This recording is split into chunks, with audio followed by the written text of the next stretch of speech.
काय वाजायला लागले ते? फटाके वाजवताय, होळीची दिमडी वाजवताय. कोण वाजवायला लागले बघ? कोण आहे ते? दादा? हे बघ इकडून, पिल्लू इकडून बघ, दिसते काय? इकडून बघ, कोण? इथे इथे ये, इथे ये, खाली उतर. कोण आलं बघ? कोण आहे हे बघ इथं? कोण आहे? हे बघ इकडे बघ, हे बघ कोण आलं?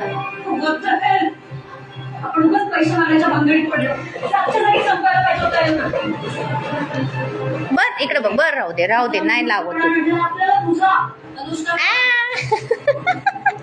इकडे. थांब थांब थांब, त्यांच्यापेक्षा जास्त तुम्ही मूर्ख आहात. माझ्या देवी यांची किंमत मागितली तुम्ही. कोण आलं बघ?